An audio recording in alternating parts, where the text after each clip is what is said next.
নজর রাখবো পরবর্তী সংবাদে। সৌদি আরব সফর এবার কাটছাট করে ফিরলেন প্রধানমন্ত্রী নরেন্দ্র মোদী। অবশ্য তিনি বিমানবন্দরে বৈঠক করলেন বিদেশ মন্ত্রী, বিদেশ সচিব ও জাতীয় নিরাপত্তা উপদেষ্টার সঙ্গে। পরবর্তীতে পদক্ষেপ করতে আজ কেন্দ্রীয় মন্ত্রিসভার বৈঠক হওয়ারও একটা সম্ভাবনা রয়েছে। বিস্তারিত জবাব আমাদের সঙ্গে যুক্ত হয়ে গেছে প্রতিনিধি রাজীব দত্ত। রাজীব, কি জানতে পারছো? দেখো, প্রথমেই বলি যে যখন আক্রমণ হয় তোমার গতকাল অনন্তনাগে পাহেলগামে যে হামলা হয়েছে, সেই সময় কিন্তু মোদী ছিলেন জেদ্দাতে, অর্থাৎ সৌদি আরবে ছিলেন, এবং তিনি ওখানে বসেই কিন্তু খবর পান যে হামলা হয়েছে, জঙ্গিরা হামলা করেছে, পাহেলগাঁওতে পর্যটকদের উপর হামলা করেছে এবং বেশ কিছু পর্যটক মারা গিয়েছে। এবং এরপরই কিন্তু তিনি অমিত শাহকে নির্দেশ দেন যে তিনি যেন ইমিডিয়েট শ্রীনগর চলে যান, এবং তারপরেই রাত্রেই শ্রীনগরে পৌঁছে যান অমিত শাহ এবং তিনি সেখানে গিয়ে মিটিং করেন।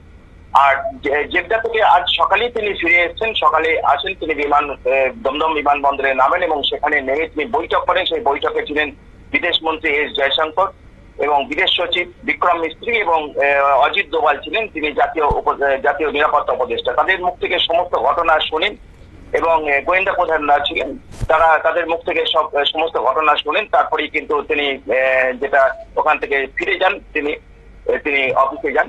আপাতত যেটা শোনা যাচ্ছে যে আজকে একটি মন্ত্রিসভার বৈঠক হবে এবং ইতিমধ্যে নির্মলা সীতারামন, তিনিও আমেরিকা গিয়েছিলেন 5-6 দিনের ভিজিটে, তাকেও ফিরে আসতে বলা হয়েছে, তিনিও ফিরে আসছেন আজকে।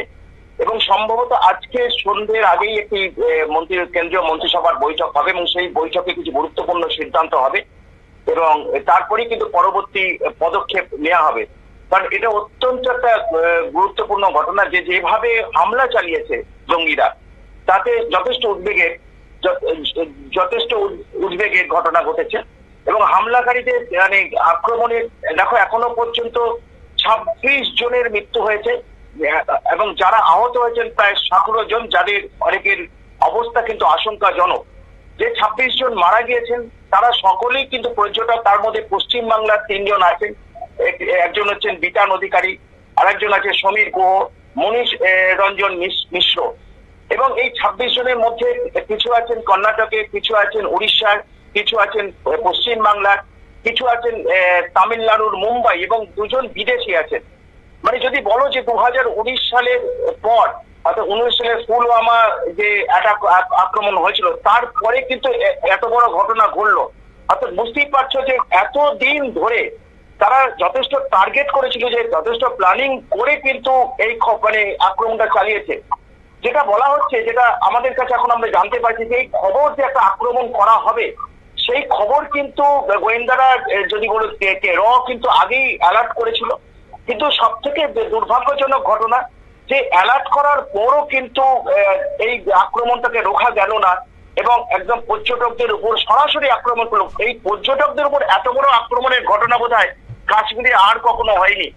এবং যেটা দেখা যাচ্ছে যে দেখে কারণ যখন জঙ্গিরা আক্রমণ করেছে তখন তাদের নাম, তাদের পদবি, তাদের তারা কোন হিন্দু না মুসলিম, এই দেখে কিন্তু আক্রমণ করা হয়েছে। তার হিন্দু হলেই গুলি করা হয়েছে, এমনটা কিন্তু দাবি করছেন যারা প্রত্যক্ষদর্শী, যারা মারা গেছেন, তাদের পরিবারের যারা ছিলেন ওখানে, যারা বেঁচে ফিরেছেন, তারা দাবি করছেন।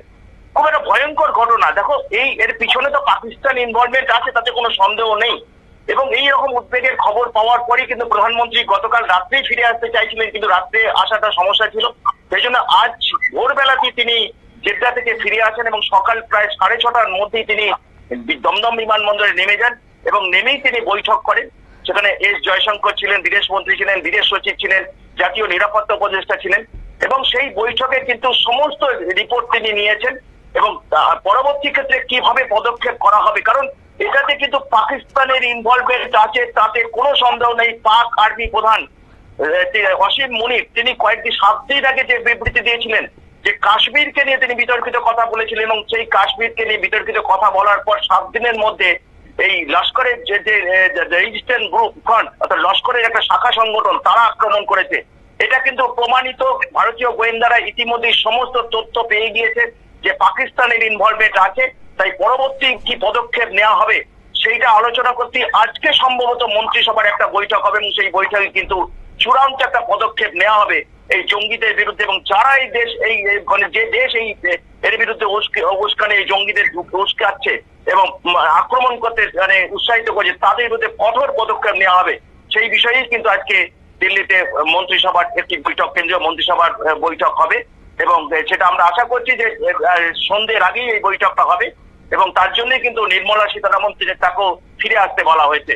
শতাব্দী, একেবারে ধন্যবাদ। আপনারা শুনলেন, অর্থাৎ পেহেলগাঁও পর্যটকের উপর জঙ্গি হামলার সৌদি আরব সফর এবার কাটছাট করে বুধবার সকালেই ফিরে এলেন প্রধানমন্ত্রী নরেন্দ্র মোদী এবং দিল্লি বিমানবন্দরে বৈঠক করেন বিদেশমন্ত্রী এস জয়শঙ্কর, বিদেশ সচিব বিক্রম মিশ্রি এবং জাতীয় নিরাপত্তা উপদেষ্টা অজিত ডোভালের সঙ্গে। তবে তার মধ্যেই এবার খবর রয়েছে কেন্দ্রীয় মন্ত্রিসভার বৈঠক হওয়ারও একটা সম্ভাবনা রয়েছে, অবশ্য বিকেল দিকেই। নিয়ে নিচ্ছি ছোট্ট একটি বিজ্ঞাপন বিরতির সঙ্গে থাকুন।